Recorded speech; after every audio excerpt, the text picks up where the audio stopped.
நம்ம Korean hero டாங்லி இதுவரைக்கும் கேங்ஸ்டர்ஸை வேட்டையாடி தான் நம்ம பார்த்துருக்கோம். ஆனா ரொம்ப நாள் கழிச்சு, அதாவது ட்ரெயின் டு பூசான் அப்படிங்கிற படம் இருக்கு இல்லையா, அதுக்கப்புறமா இப்பதான் அவர் ஒரு பேயை வேட்டையாடுற மாதிரியான ஒரு படம் வந்திருக்கு. இந்த படத்தோட பேரு த ஹோலி நைட் டீமன் ஹண்டர்ஸ். ஒரு அக்காவும் தங்கச்சியும் புதுசா ஒரு வீட்டுக்கு குடி வராங்க. குடி வந்ததுல இருந்தே கொஞ்ச நாளா தங்கச்சியோட நடவடிக்கை எல்லாமே ரொம்பவே வித்தியாசமா இருக்கு. சமீபத்துல அவங்க அம்மா இறந்து போனதுனாலதான் அந்த மன உளைச்சல தங்கச்சி இப்படி இருக்கான்னு அக்கா நினைச்சுக்கிறா. அவளுமே ஒரு டாக்டர் அப்படிங்கறதுனால தங்கச்சியை கூட்டிட்டு போய் ஏகப்பட்ட மெடிக்கல் டெஸ்ட் எடுக்கிறா. மூளையில ஏதாவது பாதிப்பு இருக்குமோ அப்படின்னு சொல்லிட்டு. ஆனா அது எதுவுமே இல்ல. இன்ஃபேக்ட் அந்த மாதிரி டெஸ்ட் எடுக்கும் போதே அவ ரொம்ப வினோதமா நடந்துக்கிறா. அடிக்கடி வீட்ல இருந்து காணாம போறா. அதாவது ஒரு பேய் பிடிச்சாம என்னெல்லாம் பண்ணுவாங்களோ அது எல்லாமே அவ பண்றா. ஒரு கட்டத்துல தங்கச்சியை காப்பாத்துறதுக்காக நம்ம டான்லியன் குழு கிட்ட இந்த அக்கா போறா.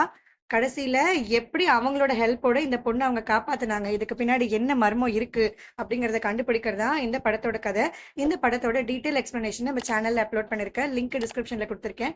மறக்காம போய் பாருங்க. தேங்க்யூ.